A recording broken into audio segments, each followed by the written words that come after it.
It really is about reimagining how the world works, right? How do we coordinate online in a way that's different than today? Once you add in kind of a monetary system on top of it, you can begin to do things like build a better world, right? That could be in new ways to fund ideas, that's DeSci. That could be new ways to fund innovation or public goods. People are trying to rethink about how they could operate in a way that is internet native first. And that is, I think, the most interesting thing about Ethereum, and I think the most interesting thing about the next wave of the internet. We're no longer just gonna be chatting with one another, we're gonna be doing stuff together.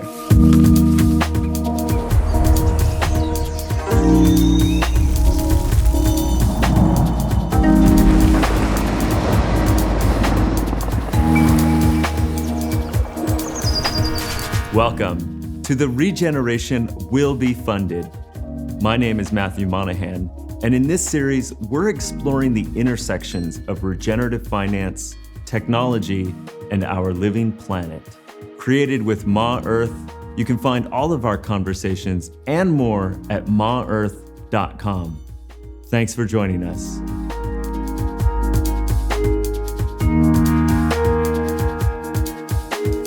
Today's episode is with Aaron Wright. Aaron is the co-founder of Tribute Labs. Aaron is an experienced crypto OG. He's been in the space a long time and brings a strong legal lens to the industry. He's also very creative and has a knack for seeing around corners. Whether you're experienced at Web3 and crypto or fairly new to the space, I hope you find value from this discussion. We talk a bit about what is a DAO from the top, what are we doing this for, and what is the goal? Aaron discusses really what he predicts is going to be the next wave of the internet and a particular kind of DAO that he thinks will grow very popular. We also touch a bit on regulatory considerations, especially for anyone who's thinking about building in this field. This conversation was recorded at ETH Denver in March 2023. And full disclosure, I am a small investor in Tribute Labs, which is how I've gotten to know Aaron. And I'm also a member of some of the DAOs that Tribute Labs has helped incubate, notably FlamingoDAO. Anyway, I hope you enjoy this discussion with Aaron Wright. We're here with Aaron Wright, co-founder of Tribute Labs. Aaron, thank you for being here. Thanks so much for having me. Awesome. So what was your journey into crypto? Let's start there. Yeah, my journey into crypto really started with Wikipedia. So I did a lot around the Wikipedia ecosystem pretty early on. And I was fortunate enough to play around and kind of hack away at the core software underlying Wikipedia and then sell my company and project to Jimmy Wales, the co-founder or founder of Wikipedia, and did a lot with early open source communities, user-generated content. And I just found it all fascinating, right? To me, that's like the best part of the internet, getting different people from around the planet together to do something different, interesting, and useful, right? And so from that, I really just became really interested in open source technology. And then in college, I had a background in law and economics. So when Bitcoin came out, it was like open source tech, law, economics. It just hit me in all my sweet spots. So I thought it was a really interesting project and just kind of dug in. And the more you dig into the technology, you realize that putting aside what people tend to talk about, which is price, there's really just fundamental computer science innovation going on under the hood. And that's really interesting. And it's really building out what I think is the long-term trend, which is a first global economy, right? The first economy that's digitally native, that's entirely online, that doesn't really care about nation states. It's really everybody on the planet working together towards some kind of broader purpose. And that led me to Ethereum, which was super ambitious when it started, right? It was thinking about not just how can we build kind of this global monetary system, but how can we build a global coordination network? How can we build a global network where people can work together to kind of build new and interesting things? So I was fortunate enough to spend some time very early on with Ethereum, played a role helping to launch it. And from there, it just kept on going. And all during this time, I was either working as a technologist or actually as an academic in a law school and just trying to think about these issues in a deep and meaningful way. So that's a bit about how I got here. It's so interesting because when I met you, which I guess was a couple of years ago or so, I remember just thinking, wow, he's got his arms wrapped around so many different things. And then I come to learn that you were still teaching law at the same time. Well, I mean, I think fundamentally, when you think of Ethereum, and it's why I got so excited about it, it's a rule-based system, right? It's trying to build rules around, either currencies, smart contract-based systems. So there's really like an overlap in the legal system. So when you become a legal academic, you're not thinking about the really basic parts of the law. You're really trying to take like a meta view of like how certain either pockets of the law, certain rule sets are operating, and hopefully improving upon them, right? Or commenting on them, or thinking about how it can be improved, which is a lot of what I think a lot of core blockchain developers are trying to do. They're thinking about the plumbing of this internet economy and how do they make it better, right? How do they make it safer? How do they make it more secure? How do they make it scale so more people could be a part of it? And how should they do that in the right way? And at the core of, I think, every project, right, whether it's a Web 2 or Web 1 software company or Web 3, governance is important, right? The way Uber set up really makes a difference to millions of drivers, right? The way that Wikipedia is set up really makes a difference in terms of how people learn about information. The way we're seeing with AI and how OpenAI is being set up is going to really frame how people really understand and use the technology. And there's lots of really subtle things that need to be really carefully thought through that really impact the experience or impact the way people use it. So subtle changes in things like Uber or OpenAI or Facebook really impact a lot of people. So those are questions that lawyers or legal academics think about. So I was fortunate enough to be in a position to start to think about those hard questions. And this stuff is hard, right? You're dealing with finance, right? Nobody understands finance. Nobody understands how economic systems work. And so it was always a fun and interesting little pocket to think about. Yeah. So there's two parts of that I'd love to dive into. The first is Ethereum, because I think someone new to the space, into the crypto space or into the Web3 space, there's just so much noise of how to differentiate between protocols, and so I'm curious, without necessarily just being siloed into Ethereum, but like what has made the Ethereum project so special, and what are some of those maybe behaviors or characteristics early on that has, for positive or negative, really stood out? Yeah, I mean, I think at its core, any open source project is really hard to build and maintain, right? So we've seen very, very powerful open source projects emerge. So behind many computers, there's Linux, right? Or Unix. These are open source projects. They're in the fabric of everyday life. You don't think about them, but the people that built them and the growth that led to them being, kind of this core infrastructure for the world, it usually is a pretty organic process. And that process happened really around two ecosystems at this point, Bitcoin and Ethereum. Bitcoin started on a forgotten corner of the internet, right? It was on a mailing list where it was announced. Even to the people that were subscribing to that mailing list, they were like, this is just not that important. And it really took years and years and years for people to kind of get excited about it.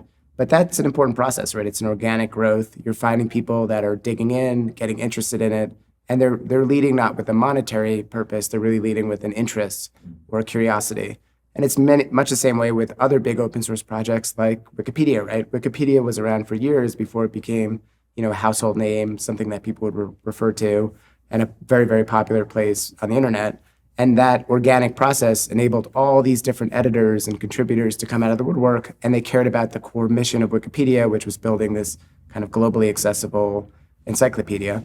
And Ethereum is much the same way. It really rooted in the Bitcoin ecosystem, but it was very, very ambitious. Now, Bitcoin is very ambitious, right? They're trying to build a global currency. That is a big, big, hard problem. And the folks that really started Ethereum said, that's not enough. We want to go further and build millions of Bitcoins, right? An infinite number of Bitcoins or Bitcoin-like systems to really build decentralized networks so people can begin to coordinate and use it for a whole bunch of different purposes, including outside of finance, right? Which was a critically important part. And it really had at its core at the beginning just leaders and people that were interested in it, that were low ego, that really wanted it to be community run and emergent. And I think that that's in part why it's been successful. And there may be more of these, right? In the US, somebody said this to me today, there's 7 car companies, right? So, or major car companies at the heyday of like the US automotive industry. So there may be 6, 7 massive blockchain-based systems that are doing different things. They all have different trade-offs. They have different personalities, a little bit like how Ford has a different personality from, a Chevy, right? Or, Mercedes has a different personality from, let's say, like a Jaguar. And I think that is important. And I think that what really made Ethereum also special was just that it had the time to develop. For several years, very early on, many people didn't think it would succeed, and it was able to attract a lot of people that really believed in this kind of core vision to work on it, tinker on it, and actually do the technical work that was needed for that to happen. And that's different than a company, right? A company kind of has that mission off the bat.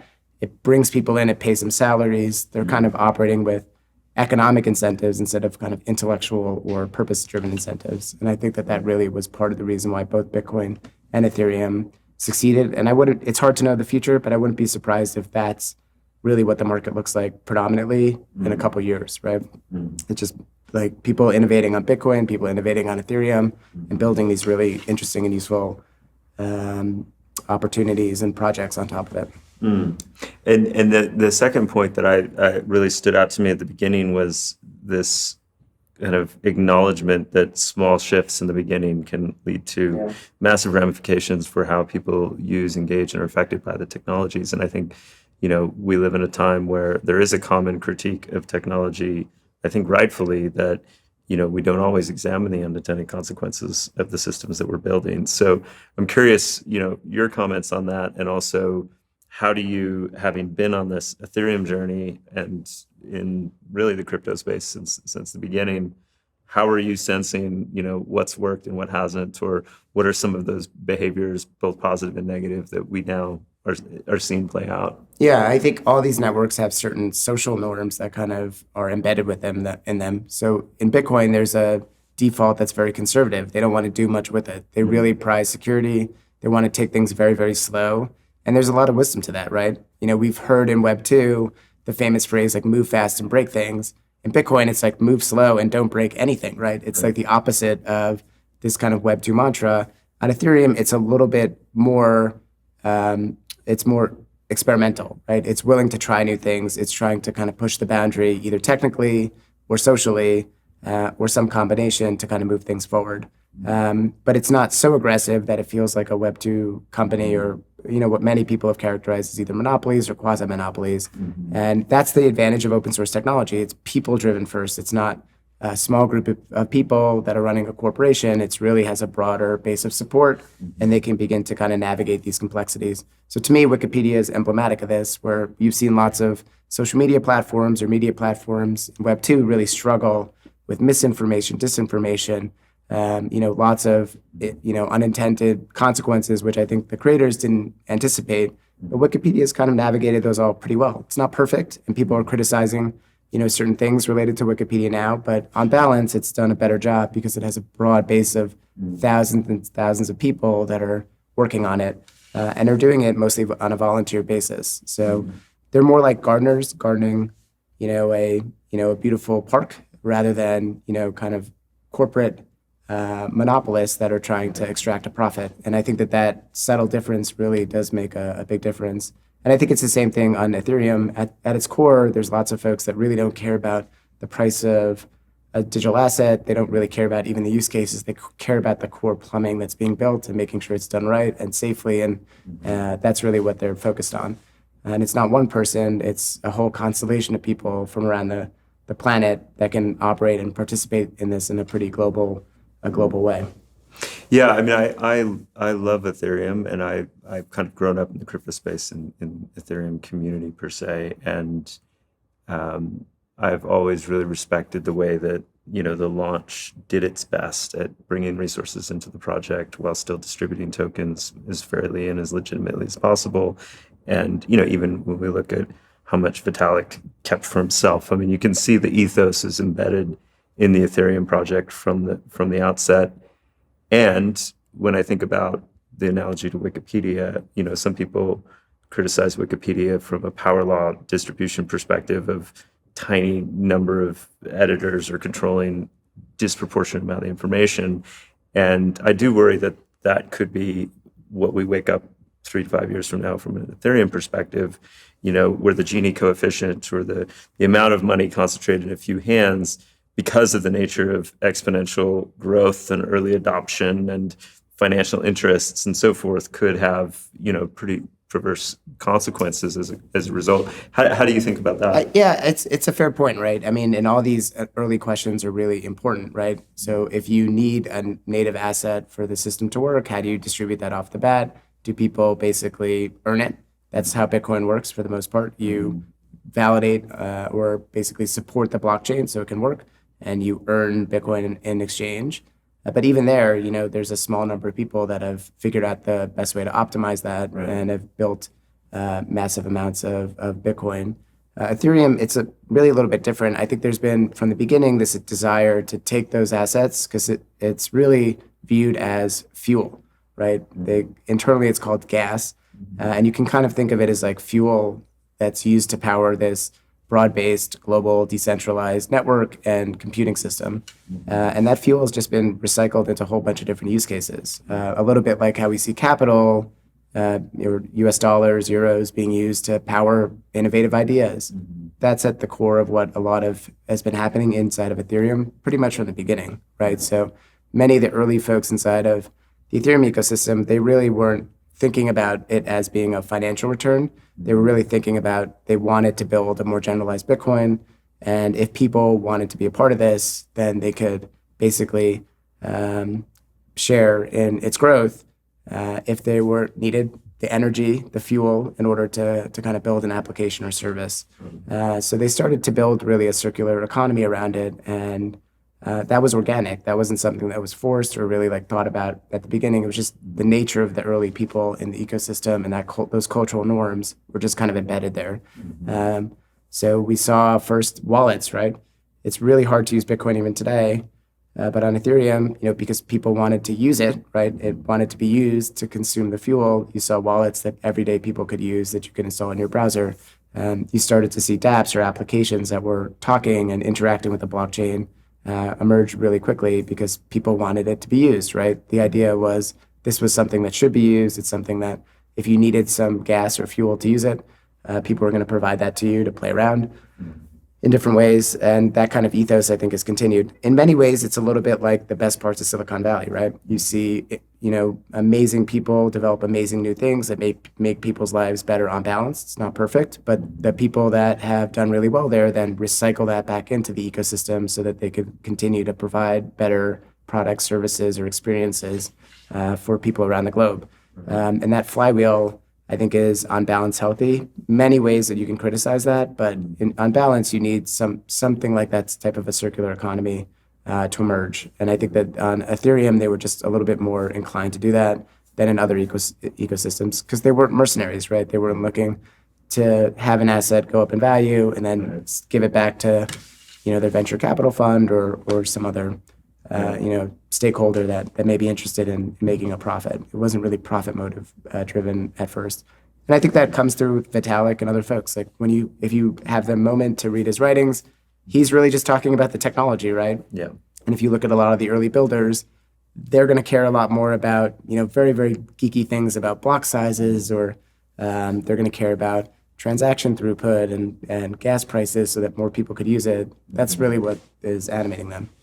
Yeah. And I think also, I mean, it seems that if you're on the outside looking in, it's not necessarily immediately obvious, but Ethereum has been the grounds in which a lot of the innovations that we recognize today, whether it's around DeFi or DAOs or NFTs and so forth, really at least got hold, right? I mean, these ideas can't be credited to one person or one network entirely, but Ethereum has really been the leader consistently in bringing a lot of these things. And now the public goods conversation, as far as I can tell, is mostly centered and anchored within the Ethereum community. DeSci is emerging much more in the Ethereum community. So yeah, it's I guess just to put a point on it, especially for someone newer to the space, of that particular platform or network protocol of Ethereum has been a leader in this regard. Completely. But a lot of this started in Bitcoin. Really early on, even if you look at things like digital assets, the early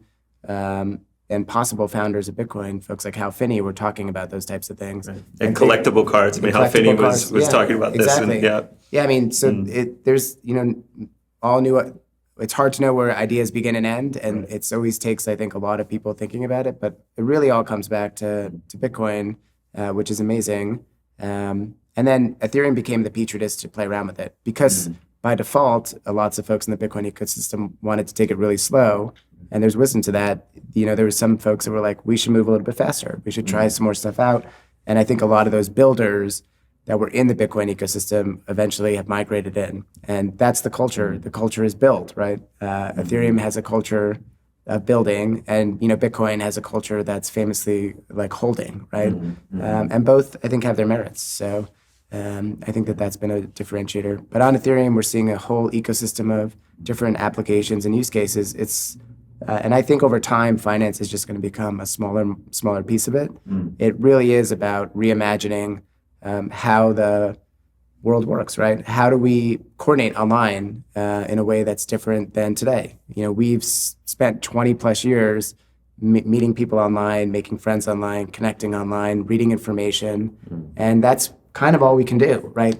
That's great, and it's great to meet friends online or catch up with your family or your high school pals like on a social media platform, but it's got a lack of depth that I think many people now recognize. And once you add in kind of a monetary system on top of it, you can begin to do things like build a better world, right? It takes some capital, it takes some coordination in order to kind of build more complex systems. And that's what you're seeing on Ethereum. So that could be in the context of finance, that could be in the context of media, entertainment, information. That's stuff like NFTs, digital collectibles, ordinals, that whole cluster. That could be in new ways to fund ideas. That's DeSci. That could be new ways to fund, innovation or public goods, which we're seeing quite a bit around. That could be digital fashion. That could be music, right? All these different quarters of the economy, people are trying to rethink about how they could operate in a way that is internet native first. And that is, I think, the most interesting thing about Ethereum, and I think the most interesting thing about the next wave of the internet. We're no longer just going to be chatting with one another. We're going to be doing stuff together. Right. A little bit like Wikipedia, right? Wikipedia was one of the early and kind of lone examples of how we could build something pretty great together online. Right. And so making that jump from the base layer of what Bitcoin, Ethereum, and other layer one blockchains have now underpinning this space into these different apps and verticals and other forms of emergent human coordination through digital tools. But, why is it that jump is possible through the introduction of this financial layer? Yeah. Or is it more than that, going back to what you said about that it creates a set of rules or encodes rules? Like, help people understand why that is so enabled just by that introduction of what's emerged here. Yeah, I think, we've seen this, and it's the way businesses operate, right? And maybe some folks have spent some time in a business or were a partial owner of a business, or they own their house, right? Having some sort of skin in the game just makes a world of difference, right? If you're renting an apartment, you may not treat that apartment as well as if you're a homeowner. If you're a homeowner, you're going to care for it a little bit more. You're going to maybe mow your lawn, paint the house, make sure that the roof is well maintained. If you're just renting it, you don't care as much, right? And I think that, adding some sort of ownership layer, it's not really monetary. To me, it's like an ownership concept into the internet makes a big deal and makes all the difference in the world. And if you look at most platforms online, you have no ownership, right? You're basically renting either music, media, you're renting your time. If it's like a social media platform, you're not an owner in any way. And I think at its core, whether it's Bitcoin or Ethereum, they've introduced digital ownership onto the planet. And that is critically important. And I think that manifests as a financial system, but it's really an ownership-based system, which is essential. And if you look at many problems on the planet, they're commons-based problems, right? These are famous things that capitalism and other systems have tried to solve. Like, how do you make and solve these commons problems so that the world can be a better place? And one core component of that answer has always been property rights.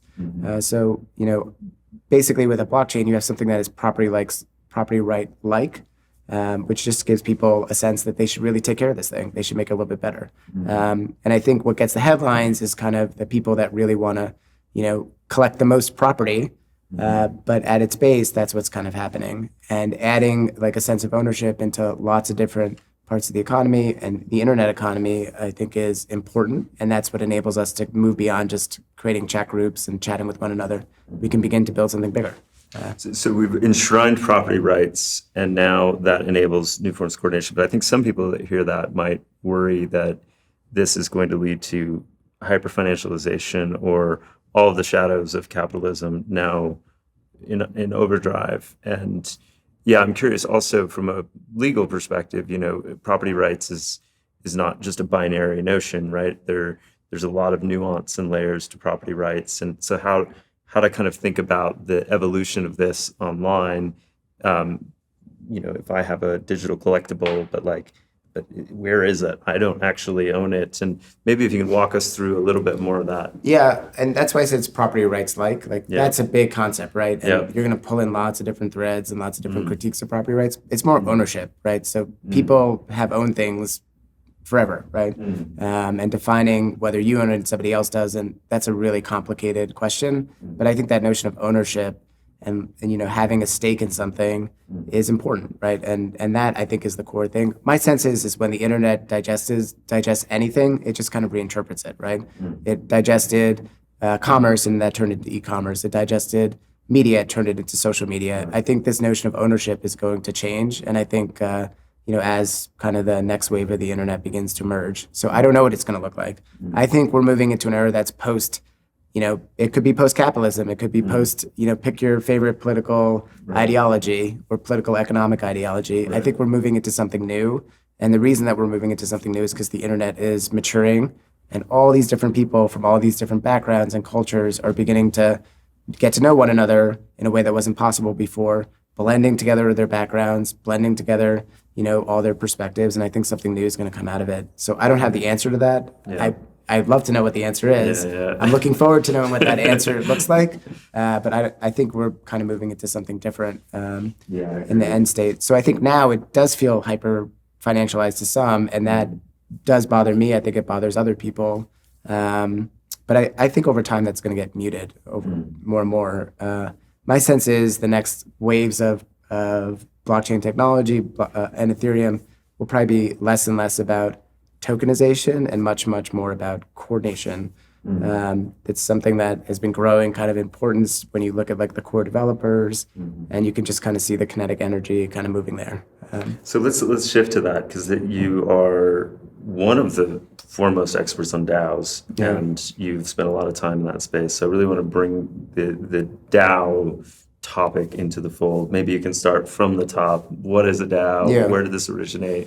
Yeah. Completely. So the DAOs originated actually in the Bitcoin ecosystem, like many of these core concepts. They're one of the founders of another blockchain project that was called EOS, Dan Larimer, just kind of was thinking about Bitcoin and said, hey, what would be really interesting is if we began to, basically paint a small amount of a Bitcoin, color it, and it could represent an ownership interest in a company or an organization. And from that kind of a first notion, lots of people thought that was interesting, and it generalized into this idea of a DAO.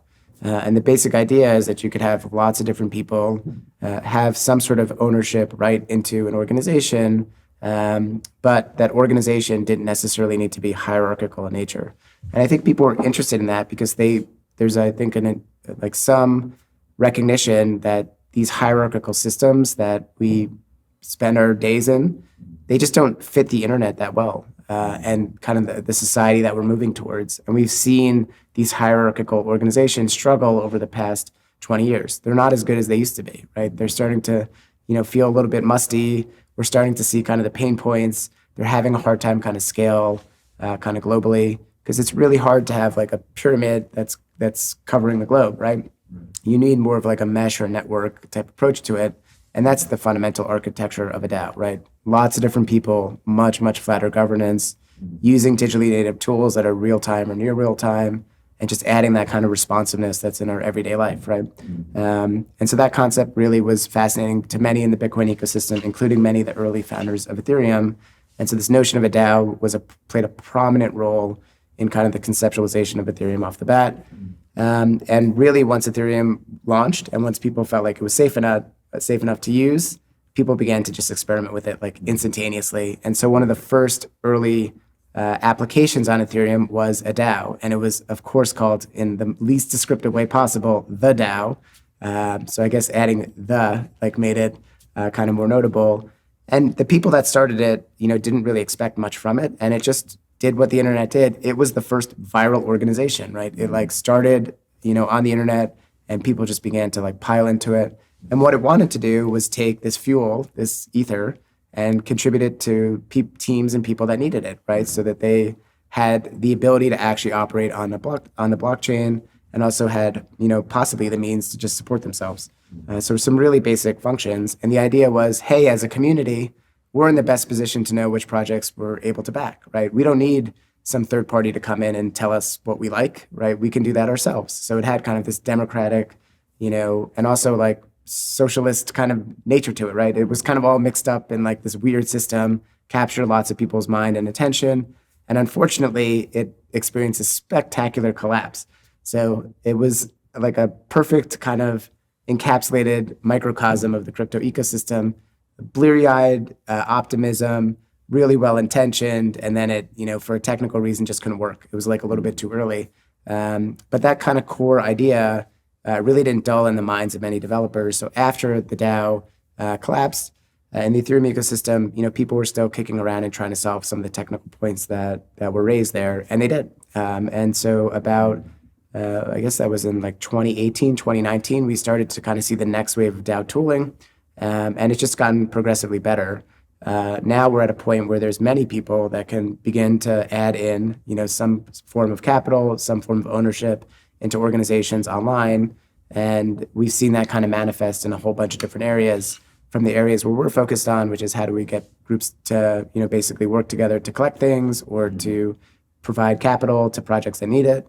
To DAOs that are really focused on how do we, create new kind of ways for people to get together, like a modern day salon or a social organization.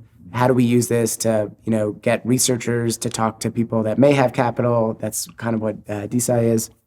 How do we get people to work together just to provide, new forms of grants or philanthropy that are better for everybody? That's in part and a small part of the kind of the public goods piece.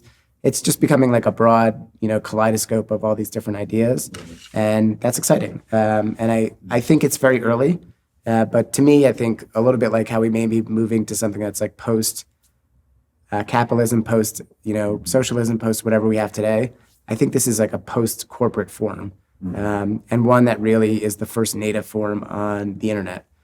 So we've seen this historically, just for a little bit more context, but at every technological age, there's been a new form of social organization. The corporation was really invented at the dawn of industrialization.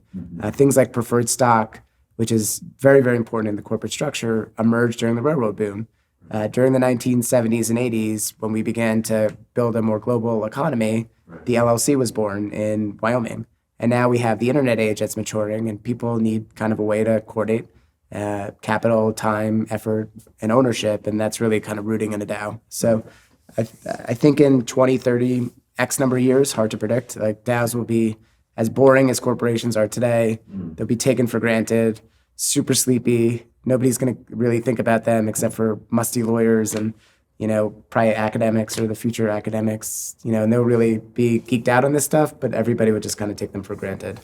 Yeah, it's interesting because you seem to have a confidence that change is upon us without combined with a very deeply rooted humility that you have no idea what those changes are. Completely. And it's I completely resonate with that because the profundity of when these things are programmable, permissionless, digital, exponential, we just don't know what combinations are going to take place, but it seems inevitable that it won't just be preferred stock in corporate form, right?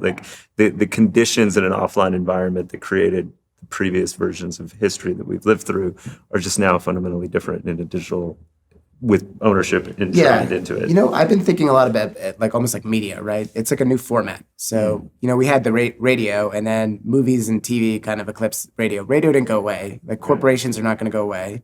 Radio's still plugging along. It's not as big and popular anymore, right? But it's still pretty great. There's some great things about radio. People love podcasts. It's kind of mutated into podcasts, and now it's growing in a different way. I think, organizations are kind of like that. Corporations or tools, they're going to be great. Maybe that's the best way to do a startup. Maybe that's the best way to do X, Y, and Z. Maybe not, right? But corporations will kind of continue to have a role. But I think increasingly that more and more people want to do things together online. They don't just want to talk to one another, right? That's the headline. They want to do stuff together, right? And this was really underlined during COVID when, unfortunately, so many people were kind of trapped in their houses or really couldn't interact the way that they wanted to. And so they dove online. And I think they kind of gave us a glimmer of the future where this is just going to become more commonplace. And so I think that that's a big category, right? Just like how we saw, TV become a really big category. And I'm sure the early radio folks were like, this TV is silly. But a lot of people that were young, they wanted something new, different. They liked TV, right? And then it became a really big category. And then it's kind of mutated into, influencer culture and everything that we have kind of today and short form, content like this, right? So, so I think it's kind of the same thing with organizations. Like maybe the future organizations, you don't need something as long lasting as a corporation. Maybe it exists for 10 minutes, right? To do like a really specific function. Maybe we have viral organizations that kind of pop up on the internet, people hop onto to complete a purpose and it just as easily dissolves. So I don't know exactly what it looks like, but I think it's going to be software based. And when you make things software based, it just changes everything. Yeah. Right. Because some of it's a relationship to, DAOs technically stood for decentralized autonomous organizations. And some, of the critique, let's say, of DAOs is that, well, they're not always decentralized or they're not always autonomous or they're not always even organizations. But it's actually just become more of a mimetic shelling point, if you will, for different forms of digital coordination that may be more decentralized or may be more autonomous or may, have different characteristics of the corporate form. But right now we're still in Wild West. There's just lots of experiments. Completely, yeah. And, when I thought about it, and I think even Vitalik's noted this, really it's a spectrum from like decentralized organization to decentralized autonomous organization. So I think that we'll see different degrees of autonomy that just take time, right? Building automated systems takes time, right? That's why, startups like PayPal, they started pretty manual at first and then automated over time until they built like a better system. Even, lots of Web2 companies, they're really focused on autonomy at their core. It takes years to kind of perfect that, get out all the edge cases and really kind of drive that so it can scale to like a massive size. I think it's the same thing here. And I think people really are focused on the word decentralization, but there's different flavors to that, right? I think you could place in that decentralized decision-making, right? Which means you don't have a board of directors that's in charge, right? You just have a broader group of stakeholders and decision makers. And that, if you are a legal academic and dork like me, that's going to root down to like things like stakeholder governance and getting a broader group of people that are participating in that process. That is more decentralized than having a small group of people, small group of executives make all these decisions. But maybe that goes further, right? And it becomes wildly more participatory in nature. I don't know, but I think that that's kind of the core thing. And then the organization is like, what does it look like? We don't know. Should it be flat? Should it be semi-flat? Should it be, non-hierarchical? Should it be linked together, right? There's lots of different ways to organize things. But I think at its core, those are the core pieces, right? How do we get decision-making away from a small group of people at the top, which is the way lots of organizations are organized? How do we decentralize that? How do we take some of the core functions and use software to automate it more? And I think at some point we'll get at certain systems, and maybe they're really narrow, that are very, very highly automated. And how do we create organizations, not corporations, things that may have a different structure than what we know today? Right. And how do we give people the freedom to play around with that? And in many ways, like the DAO space is like that petri dish to play around with those new concepts. And I think that that's healthy, right? If people are not happy with the way their country's governed, their community's governed, the way the environment's governed, the way lots of these other issues are governed, this is a place where we can play around with new concepts and hopefully figure out a better way to do things. Got it. Yeah. So I want to come to the software piece in a bit and bring that also to what Tribute Labs is doing. But first, can we go through maybe just a few of the notable examples of DAOs that are out there and then also maybe talk a bit about the DAOs that you've incubated. Yeah, sure. So the notable DAOs today, and there's lots of different stripes. I think they kind of fall into like 4 categories. There's certain DAOs that are trying to manage smart contract-based systems. So think of like highly automated financial systems. So I view these as kind of like an updated riff on an open source foundation. So, we see open source foundations manage things like Wikipedia, things like Linux and Unix, Mozilla. There's a whole bunch of open source organizations that manage lots of really important parts of the internet. So if you're building, let's say, like financial infrastructure, kind of makes sense to have a broad group of people that are, using the service, develop the service, talking to each other about how to make that a more stable and sustainable, service. Very, very different than the way the financial system works today, where a very small number of people, along with a very small number of policymakers, are basically deciding how the entire system should be architected. So good examples here would be something like Uniswap's DAO. So Uniswap is a place where people can trade assets. It's like a marketplace. Think of like a new form of eBay, right? Where instead of trading physical items, you're trading digital items. And they have a DAO where people who use Uniswap, care about Uniswap, built Uniswap, can come in and debate all the little idiosyncratic things about the marketplace infrastructure. May not be your cup of tea, but there's plenty of people that really enjoy that. Other examples are collector DAOs, and these are some of the DAOs that we supported, which I do think are notable. Things like FlamingoDAO that are trying to work together to look at all this vast information and assets that are being created on a blockchain and pick out the coolest stuff, right? So they're kind of acting like a curator of all this information and trying to find the best artists and creators, and using some shared capital that they've pooled to collect it and kind of provide a stamp of approval. So a little bit like what we see in museums or other organizations where 1 or 2 people would be the tastemakers. Now you have kind of a broader group that's able to kind of participate in that process. And then you're seeing really fun things like guilds and service DAOs that I think are really interesting very early, that are really trying to think about how do we work together online, right? There's lots of different ways to do things. Can we figure out a better way to kind of work and coordinate? Those are early, but I think in a couple of years, that's the type of stuff that people would be pretty interested in. Yeah, absolutely. And full disclosure, I'm a member of FlamingoDAO and Neon DAO and Noise DAO, and so I have some financial, I guess, interests in this conversation. Even though to me it's been mostly a journey of learning and discovery and just participating. And the FlamingoDAO was so fascinating to watch how collective intelligence shaped into curation and investing decisions through all the way to like the level of emojis, watching tens of thousands of dollars move around in wallets from emojis. And it blew my mind that it was also like really effective.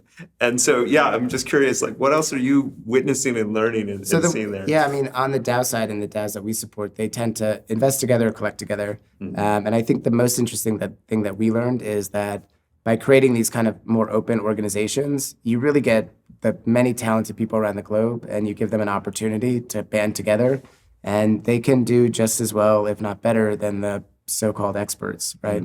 The real expertise may not be the experts that we have in charge now. It may be just a whole bunch of random people on the internet that really, really care about a particular topic, and they may be able to make better decisions than, let's say, the expert class that we have today. So I think that that's one thing that I didn't realize. And I think many of these DAOs really attract people that are very good at predicting the future. There's a book that I found very influential called Super Forecasters that tried to understand, there are people that are known to be better at predicting the future than others. What do they look like? What's their background? And the answer is it's all over the map. It's not based on, how smart you are. It's not based on where you live. It's not based on your gender or your background. Some people are just a little bit better at predicting the future than others. And I think a lot of those people are attracted to these groups. And I think a lot of people that have that kind of skill set have been attracted to crypto from the beginning because it's kind of a level playing field. Yeah. And there's few places, and increasingly few places around the planet that are level playing fields. And crypto is more level than others. It's not perfect, but it's a little bit more level. So that's one thing. I think that, you have the ability to bring real experts together who are experts because of their actions instead of because of their background. And they can make good decisions together as well, if not better. And time will see if it's better than some of the experts. So that's one thing. The second thing is you can have fun doing all this stuff. I think lots of people, and I think this goes to the emoji point, they're working, right? They have a job, like their job is serious. They need to like allocate capital or like decide who the next great person is. But you can do the same thing with a bunch of people you met online and do it in a way that's like kind of lighthearted and fun. And even like on a part-time basis with no rules related to it, and you can get to the same point. So I think that's good, right? I think lots of the world needs like a little bit more fun and like a little less seriousness and like a little less like anxiety around everything, where you can just get together and like pretty much like hang out around and with people that you're kind of geeking out on a particular topic with. So that's the other one. And I think the last thing that we realized really is this shelling point idea, which is when you say, hey, like this is a group that's super geeked out on a particular topic. And I think we saw this with Reddit and some other platforms too. Like all these people from around the planet are really kind of diving into it. And they're really just trying to figure out stuff together. And that process of like discovery and learning and experimentation is really like a truth generating process. And we need that, right? The world is increasingly incoherent and we have so much information that's being thrown at us that you kind of need like a group to get together to sift through all the like disparate information to understand what's actually some semblance of truth, right? Like actually what happened. And I think the internet is actually pretty good at that. And this is just another kind of more structured way for that to happen. And by adding capital, you actually, make it a little bit more serious. But you can still have some fun with some emojis if you need to. Totally. Yeah. And so I'd love to chat a bit about service DAOs, because I agree there's something very big on the horizon here. And maybe you can introduce us to the concept. Yeah. So service DAOs, in the crypto ecosystem, they're also calling it guilds. But they're super fascinating, right? The idea is lots of people have, time, ability, and capability to do great things. How do we get people to get together to work together? And I think that we're starting to see models that are trying to challenge notions of unions or kind of, collaborative working and worker environments that are less hierarchical, right? So I think if you ask most people, they're gonna, what's your view on unions? If they're not like the most cold-hearted capitalists, they're gonna say unions are great, right? They protect workers, make sure that people are safe and fair, but they're very bureaucratic and hierarchical at this point. And I think that's a big critique, at least a critique in the US, right? Like they became so big and powerful and hierarchical that they kind of no longer serve the worker, they're kind of serving the organization over time. So people are trying to think about different ways to do it that are more flat, participatory, democratically run. Kind of has flavors of co-ops in it, but I think it'll look a little bit different. Where maybe you could kind of float in and out of a group, get some training in like a light informal way. You get some credentialing in a light informal way, and that's beneficial. You hopefully can earn a living from that, or at least meet people that can help you earn a living in a more traditional context. And you kind of move on with your day. So there was a really fun early experiment called Vector DAO, where a bunch of designers got together, and they were very talented designers, but they got to work together online, right? So maybe they were a designer in LA and New York and Japan and Australia, and pick your country, and they were working together. Never would have worked together in another context, but they could work on their craft together, swap ideas, a little bit like a guild, and also could do work together, like take on business. And they've been experimenting with that. I guess, can you break it down a bit more of why that form of a guild or a services DAO is different than just a group of strangers online working together in any other context? I think they add a little bit more structure to it, right? So you can clearly work together online. You can pick up work on lots of different platforms, right? If you're a designer, there's different platforms where you can go and pick up some design work. But certain things you can't work on by yourself. You need to work in a group. Think about like a movie, right? It's going to be really hard for one person to build a Hollywood-style movie. You need to work together to kind of do that. And different people have different specialties. So I think really what we saw in Web 2 is a lot of like the easy stuff kind of got plucked out, but not the hard stuff, right? The stuff that really moves the needle in a meaningful way. And I think that these guilds are adding a little bit more structure and are trying to figure out, okay, we can get a whole bunch of really talented people together, or even people that want to be, like an expert or specialist in an area to kind of work with other people that share their passion, could teach them things. All the great parts of like, I think a guild or a union is that piece, right? And then they're also figuring out how do we, possibly work together on a specific project? How do we take any revenue or income or assets that are generated from working on that project and split it out in a more fair and egalitarian way. So it kind of has lots of flavors that are really fun. So things like workers co-ops or, communes or kibbutzes, there's like all of these kind of like elements that are sitting underneath it. But at its core, and the part that I find the most interesting is getting talented people that are interested in a topic together in like a way, and also like spreading the knowledge and working on that craft, because that's when things get better, right? So if all the best designers are working together in a way that they can, design's going to get better, right?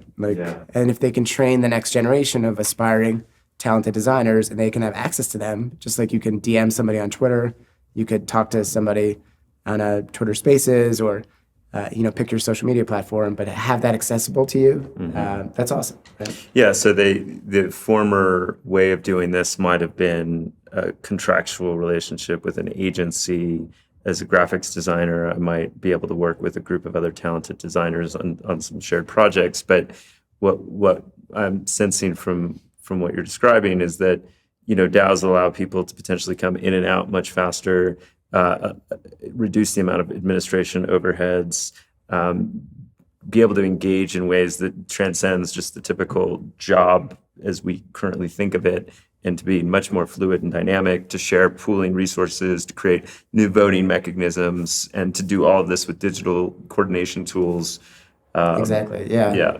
And I think that that's what people are trying to figure out. Like how far can they push that? And maybe they can't push it that far, but I think they can, right? I think, I think the idea of like, you're super geeked on being the best designer on the planet. That and I think there's going to be lots of these guilds, right? So you can find, let's say, the 10 best guilds, go into them, learn from some of the best, and then maybe earn your membership, right? That's pretty cool. And I had family members that were part of unions, and they were proud of their union cards, right? They had to earn that. So I think these types of structures humans have found useful in different contexts. Skilled craftsmen working together to improve their craft, maintain quality, and then also train the next generation. And it's kind of missing now, right? As we've kind of like gutted unions, at least in the US, I think that's kind of missing from the kind of the social fabric. And there's a hunger to kind of bring that back. But they don't want to bring back like some hierarchical structure that locks them in. They have to dedicate their life to it, because a lot of jobs today are a little bit more fluid than that. And a lot of people want to work in a more fluid way. So it's kind of meeting them where they want to go. And another thing I'm noticing inside of the family of DAOs that you've helped incubate that I've been a part of, and I've only been a part of a few of them, but there seems to be more cooperation between DAOs, where imperfect, but like more cooperation than competition as just a general principle. And I'm curious, what are you sensing there, and what's maybe new frontiers of what's possible in terms of how DAOs pool and share resources? And, I know there's like DAO to DAO token exchanges happening and things like this. Yeah, I mean, I think like all organizations, right? I mean, they're going to start to enter into agreements and have interaction with each other. So we're starting to see the threads of that off the bat, or right now, and that's great. I don't exactly know what that looks like, but I think you're going to see those types of organizations begin to federate and kind of create relationships and clusters, different touch points that I think just improve everything. I think embedded in a lot of what's happening in crypto is this idea of abundance, right? Like we're moving into a more abundant society, especially for information. And so it is a little bit more co-opetition, right? Instead of just like straight on, like bloody knuckled, blood sport that I think we see in some industries today. Yeah. Like they're not winner take all markets. They're, ways that we can solve problems, work together. It's much more of that open source ethos, right? It's very much more open. It's 1 + 1 = 2 instead of, some sort of system where you win and I lose, right? Yeah. So, and I think that's healthy, and I think that will improve things. And frankly, hopefully will calm things down, right? Which I think across the globe, I feel like that's what we need. More calming down. Yeah. And I mean, in the ecological domain, what we're sensing is the beginning contours of bioregional governance DAOs, community DAOs, services DAOs across different ecological skill sets, whether it's, people who are really good at certain types of riparian tree planting along riverways, or biodiversity analysis and restoration. And like bringing specialists together in different forms than versus what we currently have. There's just all these new efficiencies that can unlock, and new tooling, which is really what I wanted to somewhat, close the conversation on, but really hear your vision of, because I know Tribute Labs is working on now kind of the meta of what are the tool sets and software functionality that can support DAOs to presumably form more quickly or more efficiently and to coordinate better. So yeah, where are you at on that journey? Yeah, I mean, we're plugging away, right? And in many ways, like we see issues that our members have, and we're beginning to solve it. So a lot of what's happening in DAOs is this knowledge creation process, right? So they're participating in conversations, keeping up in conversations, and people are floating in and out. There's no rules like you have to participate. You have to show up like to your desk, to your cubicle, and sit there for 40 hours. So people are floating in and out at kind of their leisure. And that just takes different ways to present information. Some people want to be in that flow all the time, right? And this is a little bit like Reddit or message board. Like they're going to be the ones commenting, responding to everyone. They're hyperactive. Not everybody is hyperactive, right? So they need information kind of distilled out in different ways. They need different ways of coordinating and communicating. So we've been trying to build tools to kind of meet everybody where they are. And I think that that's kind of right. And I think a lot of organizations today don't do that, right? They just expect you to be like tethered to your email, responding back to it. You're like stuck to the feed. But maybe that's not the best way for everybody to kind of work. So that's one thing that we're thinking about. We're really thinking about participation and governance, and lots of people are thinking about that.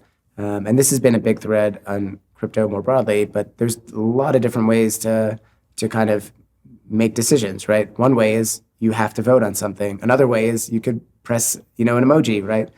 So I think there's lots of different ways to kind of play around and think about how do people come and reach decisions in a way that's kind of loose and constructive. That's something we're really focused on. And then a lot of what we're also focused on is the boring stuff, right? In any organization, if they want to do something meaningful, they're going to have to interact with the real world. And so we're trying to make these organizations able to interface with the legacy systems, right? So lots of things on like the tax, accounting, legal side, right? Like there's certain embedded wisdom in those systems, and we want to preserve those, not just throw them out, and respect them because there's well-intentioned thought behind that. But that means a lot of nitty-gritty work. So we joke that in many ways, like we're building reverse mullets, like we're handling all the business and kind of difficult things on the back so everybody can have a good time on the front, right? Which is a kind of a fun way to do it.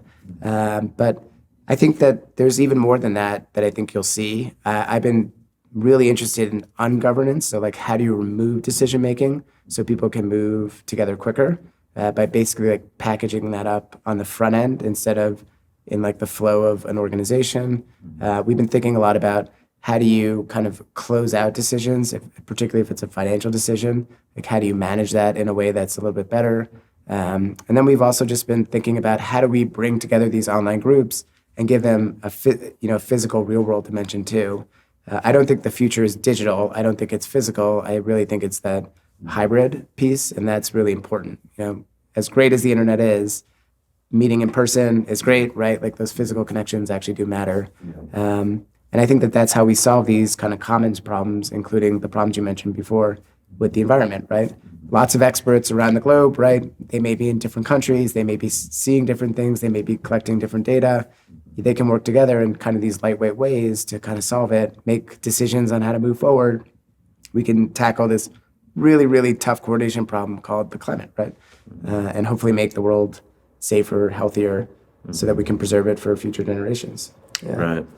And actually curious, I mean, I won't put you in an uncomfortable position to opine on regulation too much, but I am curious, like someone who's uncomfortable with the space because they're scared of regulation, how should they think about dipping their toes in, and what to be cautious of versus maybe not so much? Yeah, I mean, I think if you are taking capital from a third party, you just need to be careful where that capital comes from. The internet, it is the Wild West out there, right? And that's the exciting part about it. But just like in any Wild West, there's bad actors, right? There's cowboys, there's bad actors, there's bank robbers. We just have new names for them, right? Cyber criminals, right? Hackers, people from countries that are really hurting their population, and the rest of the world has said we don't want to do business with them. And so those types of rules are the types of things I think regulators tend to care about. And the second thing is, if you are really just trying to brazenly flout the law, that's going to be a hard thing to do. I do think most of these issues will get sorted out, and in general, and it's not perfect, but if you're trying to do your best to whatever you're delivering, you're trying to do your best to dot I's and cross T's, even if you're not perfect about it, then that's usually a good place to start. But it is treacherous, so make sure you talk to relevant people, understand what you're kind of walking into. So there's no easy answers, but I'm optimistic because I think everything that we just described is a pretty bright future, at least one that a number of people want to see, and particularly people that are not currently, over the age of 60 plus. I think that they want a different world, and one that's different and healthier and more well-functioning, and there's lots of kind of early indications that this is the direction where things will go, and it will be fine, right? Change is not that bad, and it's fine. It's fine to have tradable assets. It's fine to let people organize on the internet, and we can figure out all the details if you work with the right people, and we'll just kind of figure out the right answers here. So right. Not to pick on people that are over the age of 60. No, of course. Any other messages you want to share, or any other key points? No, this is great. I really appreciate it. Awesome. Thanks for sharing your time with us, Aaron. Absolutely. Appreciate it. Okay, I hope you enjoyed that discussion with Aaron Wright. To learn more about Aaron's work and Tribute Labs, go to tributelabs.xyz. Of course, nothing in this conversation was financial or legal advice. You might also be interested in the conversations we had with Zach Anderson from Coordinate, John Hillis from Cabin, and Songi Lee. In all three of those, we continue to explore the different contours and areas of all things DAOs. Those three conversations and many more can all be found on maearth.com. Thanks for joining. I'll see you on the next one.